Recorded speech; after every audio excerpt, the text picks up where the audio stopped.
Dear students, you are welcome. आज हमारा topic है why do ions get charge. Ions पर चार्ज क्यों आता है? Because we have come across the topic yesterday that ions are of two types: positive ions cations and negative ions anions. So आज हम ये स्टडी करेंगे what is the reason behind charges that ions adopt. तो first हम cation की बात करेंगे, positively charge ions. Why do they get positive charge? We will start from sodium element, simple element.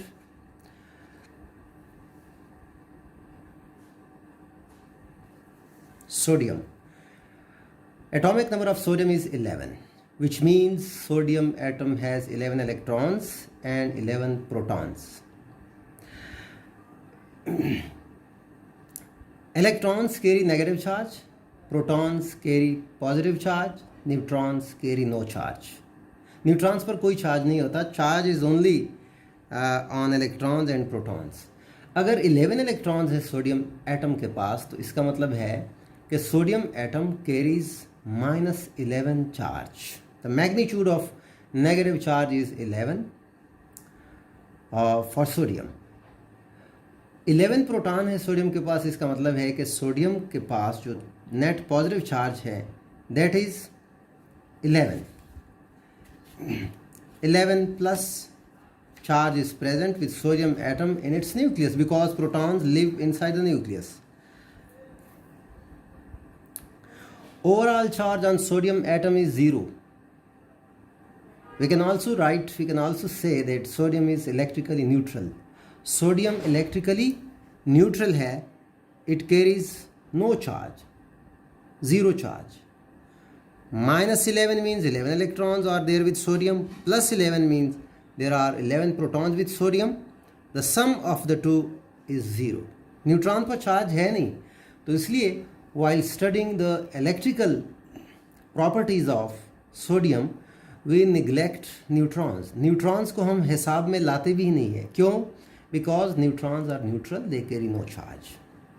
Charge is on electrons around the nucleus and protons inside the nucleus. As we know, opposite charges repel each other, neutralize each other. Opposite charges neutralize each other. So -11 plus 11 becomes 0, means sodium atom has no charge. When it comes to sodium ion की जब हम बात करते हैं, तो चूंकि sodium is a metal, कल हम ये पढ़ चुके हैं कि metals loose electrons, metals form cations. Metals पर पॉजिटिव चार्ज होता है और नॉन मेटल्स पर नेगेटिव चार्ज होता है। तो sodium loses electrons because sodium, the last alphabet of the name sodium is M. M stands for metal. So sodium is metal. It loses one electron, and it means that the total of number of electrons left with sodium is 10. एक electron sodium loose करता है, तो definitely 10 electrons will be left with sodium. Proton तो वही है, protons are 11, तो 10 electrons पर -10 charge आएगा। -10, protons are 11 plus 11, the answer is +1. The sum of electrons and proton is +1 because sodium lost 1 electron. तो जब सोडियम ने इलेक्ट्रॉन लूज किया, इस पर पॉजिटिव चार्ज आ गया।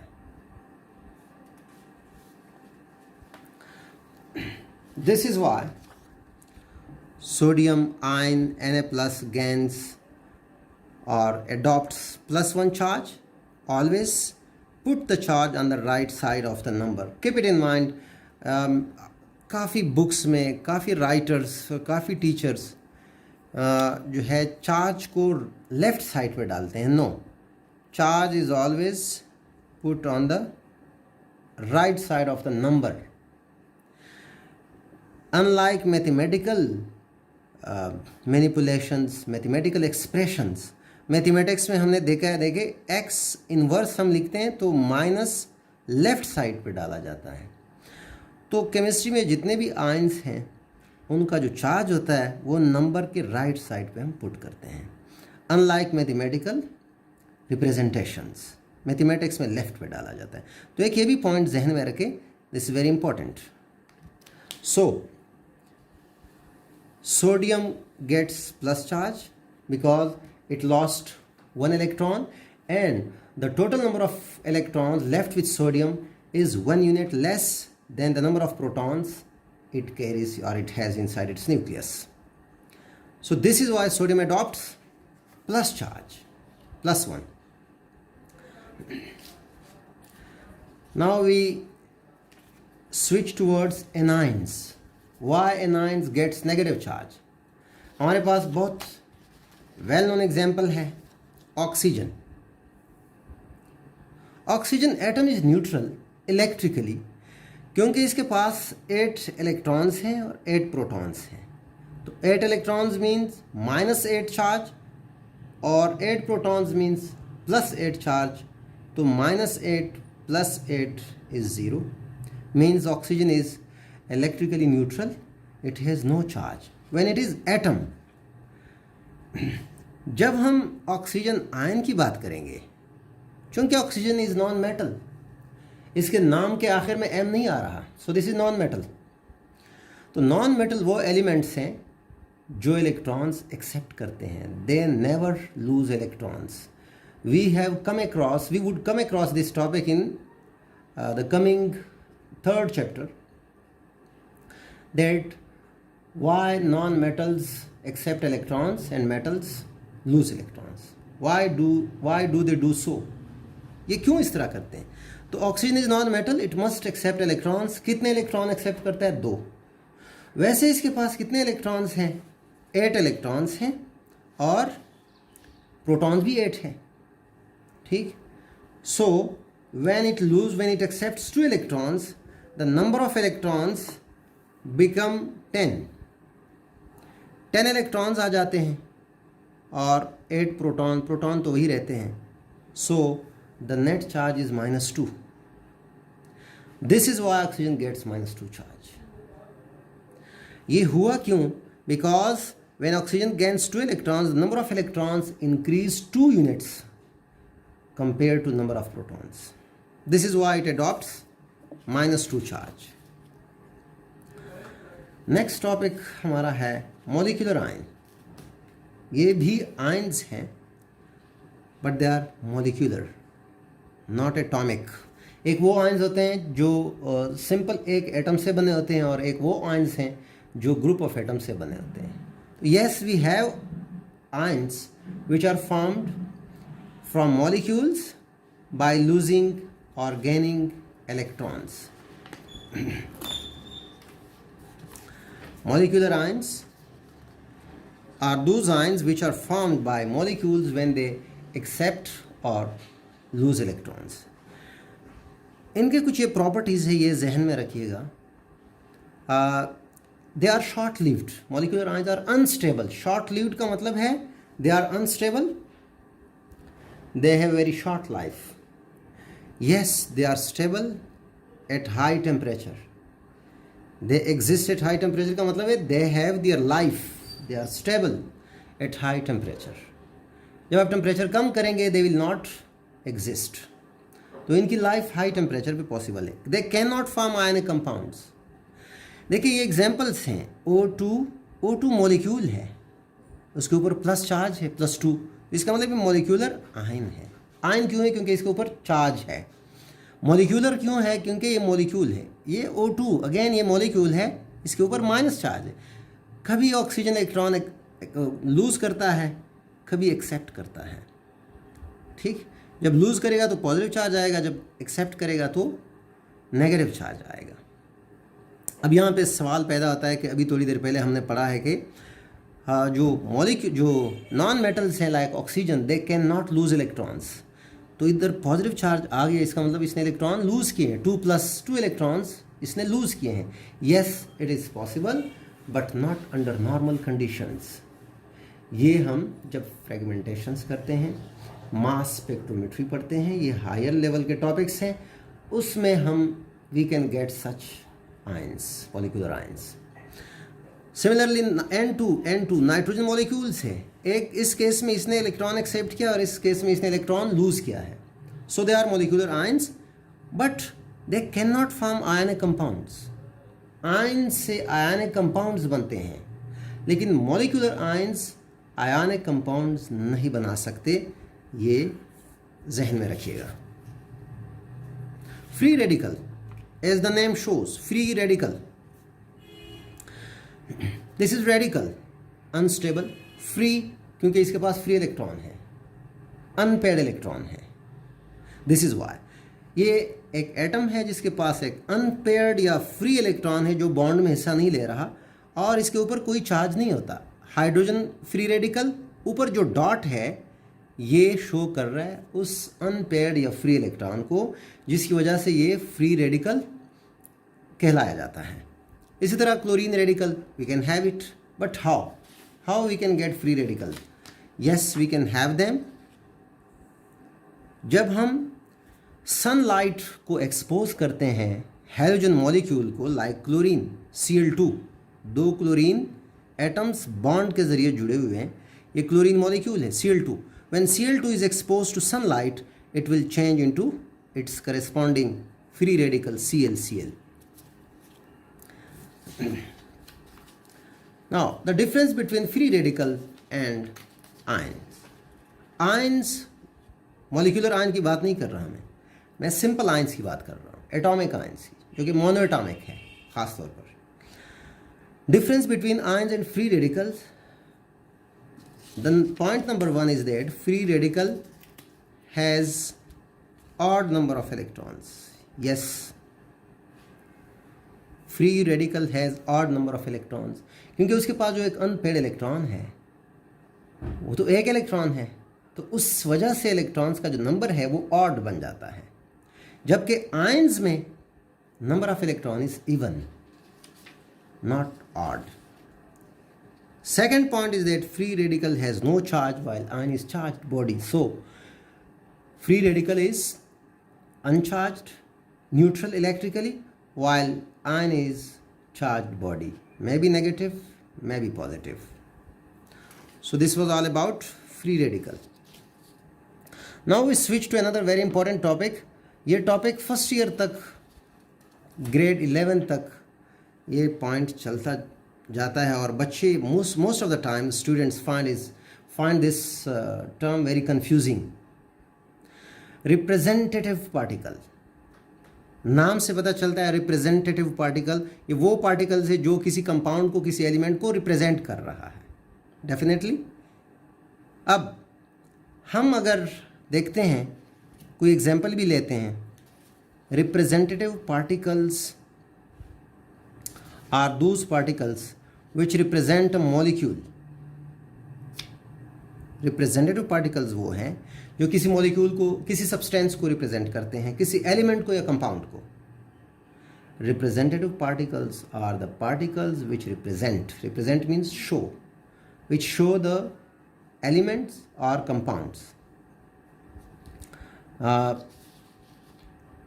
सबसे जो सिंपल हमारे पास एक एग्जांपल है वो हम लेते हैं, यूजुअली हम वाटर लेते हैं, वो आगे हम एग्जांपल में पढ़ेंगे, but before studying the examples we must know about some facts regarding this topic. There may be atoms, there may be molecules or formula units. Representative particles atoms की form में भी हो सकते हैं, मॉलिक्यूल्स की form में भी हो सकते हैं, और फार्मूला यूनिट्स के बारे में भी हो सकते हैं आयनिक कंपाउंड्स के लिए। तो एटम्स जो मेटल्स हैं, all of them have atoms inside them. Atoms जो है वो सिर्फ नॉन मेटल्स में होते हैं। Atoms are the representative particles of metals. Sodium ले ले, गोल्ड ले ले, सिल्वर ले ले, मर्क्यूरी ले ले, अब कैल्शियम ले ले, पोटाशियम ले ले, all metals have atoms inside them. They do not have ions, they do not have molecules, they do not have formula units. जो नॉन मेटल्स हैं, all non metals have molecules in them as representative particles. Non metals में atoms नहीं होते, उनमें atoms combine होते हैं bye covalent bonds, molecule बनाते हैं।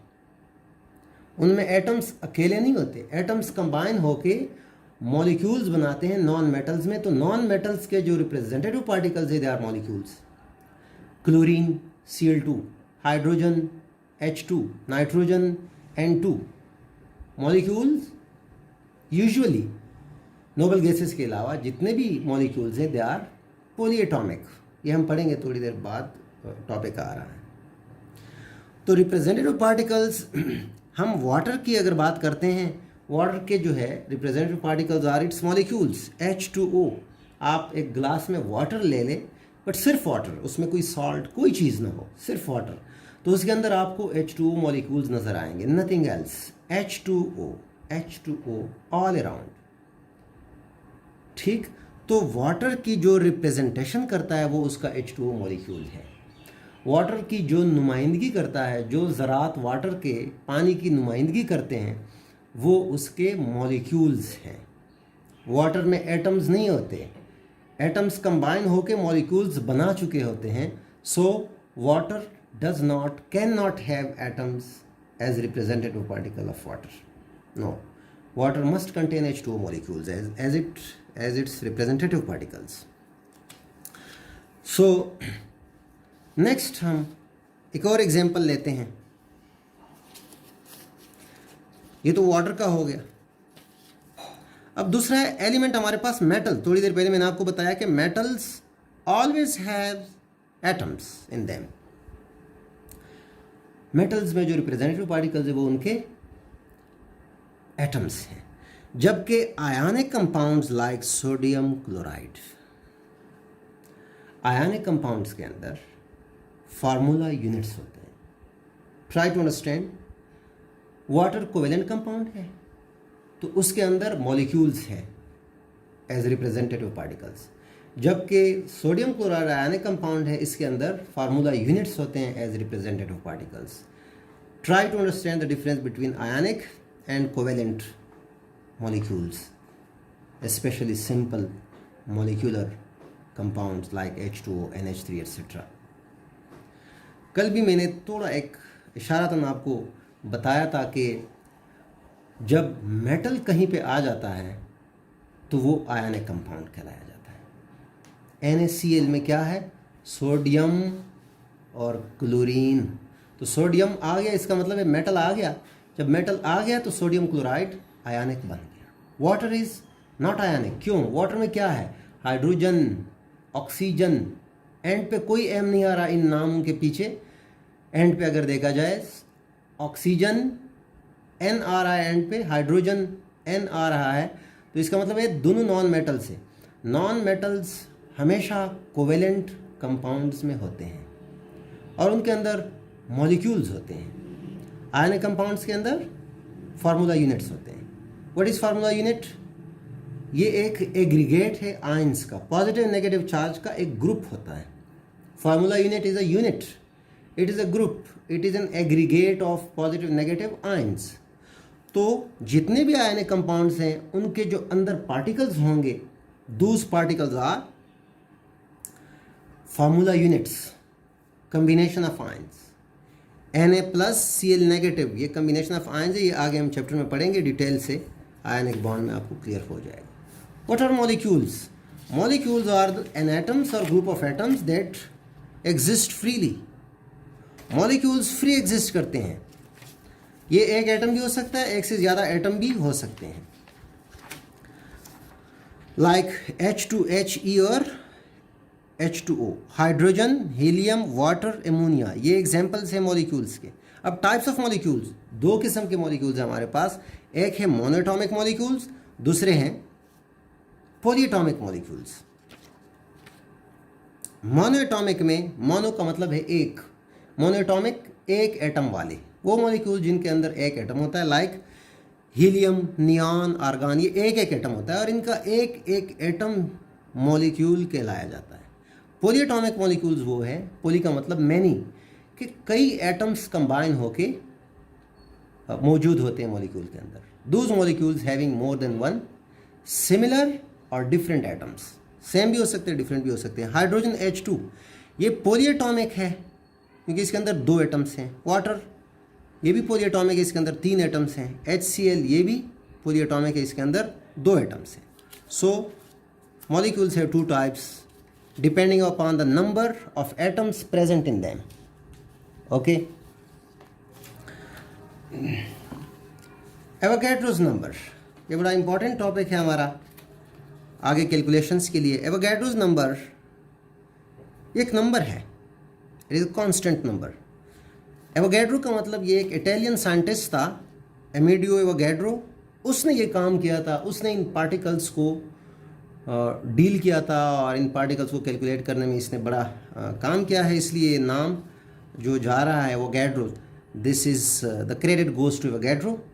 ही has calculated this number 6.022 into 10 to the power 23. This number is Avogadro's number. Symbolically NA. N for number, A for Avogadro. दोनों capital है बट A का साइज स्मॉल है, N का big size है. दोनों capital में NA. A for Avogadro, N for number. Now mole. The two terms have very deep relationship. They are deeply interrelated. Avogadro's number and mole. What is mole? It is a quantity. It is a specific quantity. It is a unit of quantity which has Avogadro number particles of a substance. किसी चीज़ के 1 मोल से क्या मुराद है? उस चीज़ की वो quantity जिसके अंदर उसी चीज़ के Avogadro number particles मौजूद हों. Avogadro number means 6.022 into 10 raised to the power 23. So any substance, the quantity of any substance which has Avogadro number particles in it is called 1 mole. और 1 मोल के अंदर ये जो पार्टिकल्स है 6.022 into 10 to the power 23, ये इतना बड़ा number है कि एक रफ डेटा है हमारे पास. The entire world population will need 1 million years to count 1 mole or Avogadro number coins. Avogadro number या 1 mole सिक्के गिनने के लिए पूरी दुनिया की आबादी को, सारी इंसानियत को 1 मिलियन यानी 10 लाख साल दरकार होंगे. You can imagine, you can guess the number of particles present in 1 mole substance from this rough data. एक बहुत बड़ा नंबर है, 23 zeros लगाने पड़ते हैं. This is why. Molar mass. What is molar mass? नाम से पता चलता है, the mass of 1 mole. Molar mass of 1 mole of an element और कंपाउंड. कैसे हम इसको कैलकुलेट करेंगे, ये बड़ा इंपॉर्टेंट पॉइंट है. When we show atomic mass, molecular mass or formula mass of a substance in gram, it becomes equal to molar mass of that substance. Atomic mass, हम sodium की बात करेंगे. सोडियम हमारे पास metal है, इसके अंदर atoms ही होते हैं. तो सोडियम का एटॉमिक मास क्या है? 23 AMU है. Atomic mass, molecular mass, formula mass का जो यूनिट है वो AMU है. देखिए ये सोडियम है, ये एटॉमिक मास है इसका, क्योंकि सोडियम के अंदर एटम्स होते हैं इसलिए इसका मास एटॉमिक मास होता है. वाटर मॉलिक्यूल है, इसका जो मास है that is molecular mass 18 AMU. और सोडियम क्लोराइड आयनिक कंपाउंड है, इसके अंदर फार्मूला यूनिट्स होते हैं. फार्मूला यूनिट्स के मास को फार्मूला मास कहते हैं. तो फार्मूला मास का यूनिट भी AMU है, एटॉमिक मास यूनिट. अगर आप किसी एलिमेंट के, मेटल एलिमेंट के एटॉमिक मास को ग्राम में शो करेंगे, यानी यहाँ पे 23 AMU है, आप इसको ग्राम लगा दें, 23 ग्राम. आप इसी तरह molecular mass 18 AMU of water को आप ग्राम में लिखे 18 ग्राम, या जो सोडियम क्लोराइड का फार्मूला मास है 58.5 AMU, आप इसको ग्राम में शो करेंगे तो ये जो क्वांटिटीज़ आपके पास आ जाती है they are molar masses. Atomic mass को ग्राम में शो करें, मॉलिक्यूलर मास को ग्राम में शो करें, या फार्मूला मास को ग्राम में शो करें, तो आपके पास जो क्वांटिटीज़ आ जाती है वो क्वांटिटीज़ मोलर मासेस हैं. उन सब्सटेंसेस के, और मोलर मास 1 मोल के बराबर है, और उसके अंदर जो पार्टिकल्स हैं they are Avogadro number particles. ये चीज़ें इंटरलिंक्ड है। Molar mass is equal to 1 mole, 1 mole contains Avogadro particles. तो ये चूंकि atomic masses, molecular masses, formula masses थे, ये बहुत छोटे थे, ये एक एटम का मास था। तो एक एटम जो हमें नज़र नहीं आता उसका मास क्या होगा?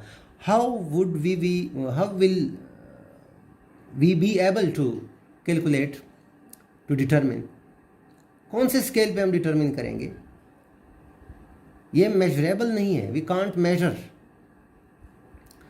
तो क्वांटिटीज को लेबॉर्ट्री लेवल पे लाना मोल का काम था, और ये जो टर्म है इसलिए उन्होंने इंट्रोड्यूस किया कि हम क्वांटिटीज़ मॉलिक्यूलर लेवल से या एटॉमिक लेवल से चीज़ों को उठा के मेजरेबल या ऑब्जर्वेबल लेवल पे उनको लाया जा सके।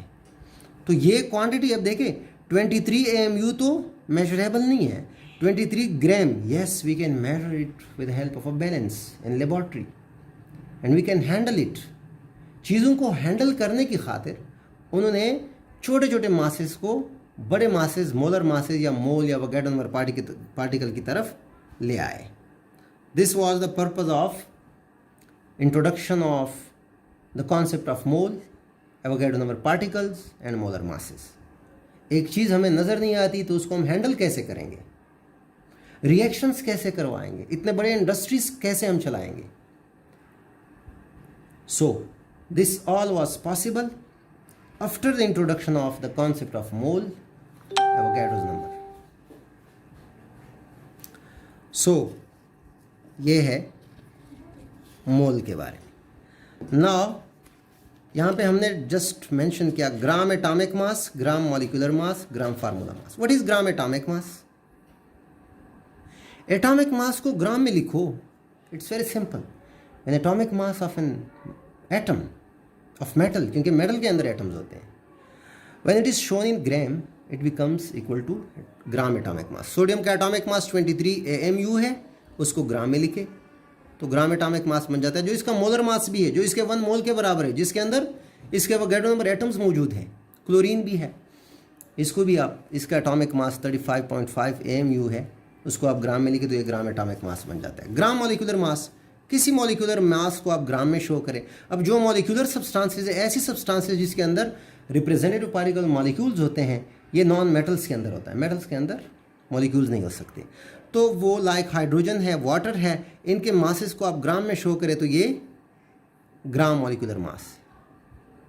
ग्राम formula mass, this is for ionic compound. Ionic compound के अंदर फार्मूला यूनिट्स होते हैं, फार्मूला यूनिट्स को आप जब ग्राम में शो करेंगे तो वो फार्मूला ग्राम फार्मूला मास बन जाता है। सोडियम क्लोराइड का फार्मूला मास 58.5 AMU है, ग्राम फार्मूला मास इसका ग्राम में होगा just 58.5 gram. Calcium oxide, lime, quicklime, इसका जो फार्मूला मास है वो 56 AMU है। अगर आप इसको ग्राम में शो करेंगे तो इट बिकम्स ग्राम फार्मूला मास। तो ये टॉपिक कवर हो गया। अब है chemical calculations, very important, very important. इस पे क्वेश्चन आ जाते हैं एग्जाम में भी। केमिकल कैलकुलेशंस 2 किस्म के हैं, mole to mass, moles to particles. तो ये 2 कैलकुलेशंस के लिए हमारे पास फार्मूले हैं। फार्मूला फर्स्ट, इन कैलकुलेशन के लिए 2 फार्मूले हैं, mole is equal to mass over molar mass और mass is equal to moles into molar mass. Moles को पार्टिकल्स में या पार्टिकल्स को मोल में कैसे कन्वर्ट किया जाता है, उनके लिए भी ये 2 फार्मूले हैं। अगर आप मोल्स कैलकुलेट करना चाहते हैं तो ये फार्मूला है आपके पास, given particles divided by Avogadro number. और अगर आप पार्टिकल्स कैलकुलेट करना चाहते हैं, आपको मोल्स गिवन है तो मोल्स को एवोगैड्रो नंबर के साथ मल्टीप्लाई करो, you will get the answer. एक बड़ा इंपॉर्टेंट और कंफ्यूजिंग होता है 9th स्टूडेंट्स के लिए कि मोलर मास को कैसे डिटरमिन किया जाता है। थोड़ी देर पहले डिफिनीशन में हम कर चुके हैं कि molar mass is the mass of 1 मोल, या किसी एटम के एटॉमिक मास को, मॉलिक्यूल के मॉलिक्यूलर मास को और फार्मूला यूनिट के फार्मूला मास को जब हम ग्राम में शो करेंगे तो वो मोलर मास बन जाता है। अब H2O है, इसका मॉलिक्यूलर मास कितना है? देखिए 2 हाइड्रोजन है तो एक हाइड्रोजन का मास 1 है ना, 2 × 1, प्लस एक ऑक्सीजन है और एक ऑक्सीजन का मास, एटॉमिक मास 16 है। कल हम ये कर चुके हैं, the sum of atomic masses of all atoms including their numbers. ये बड़ा ज़रूरी है, जो नंबर ऑफ एटम है वो साथ उसके एटॉमिक मास के साथ मल्टीप्लाई करना पड़ता है, फिर उसको आगे ऐड करना पड़ता है विद अदर एलिमेंट। तो 2 हाइड्रोजन, एक हाइड्रोजन का एटॉमिक मास 1 है तो 2 × 2 2, 2 × 1 2, प्लस 1 × 16, एक ऑक्सीजन है और एक ऑक्सीजन का एटॉमिक मास 16 है तो 1 × 16 = 16, द सम इज़ 18। अब 18 AMU है, ये क्या है? ये मॉलिक्यूलर मास है वाटर का। इसको जस्ट ग्राम में शो करें, 18 ग्राम, 18 gram is the molar mass of water. तो इस तरह आप मोलर मास को कैलकुलेट करेंगे। मॉलिक्यूलर मास को कैलकुलेट करें, उसको ग्राम में शो करें, that would be molecular mass, molar mass. एक न्यूमेरिकल प्रॉब्लम हम ट्राई करेंगे, 2 न्यूमेरिकल हम ट्राई करते हैं। कैलकुलेट मोल्स ऑफ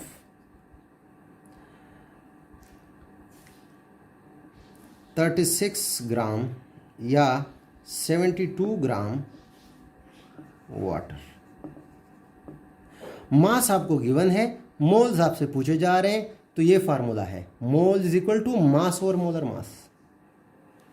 तो moles for water in this question are equal to, mass given है, दिस इज गिवन मास 72, फार्मूले में ऊपर न्यूमरेटर के तौर पर लिखा जाता है, और वाटर का जो मोलर मास है, फार्मूला में मोलर मास रिक्वायर्ड है, वाटर का मोलर मास 18 है, 18 ग्राम, तो it becomes equal to 4 moles of water. Mass given है, मोल्स पूछे जा रहे हैं, दिस फार्मूला इज यूज्ड। अगर क्वेश्चन को हम थोड़ा चेंज करते हैं, दूसरा वाला फार्मूला हम यूज करेंगे, तो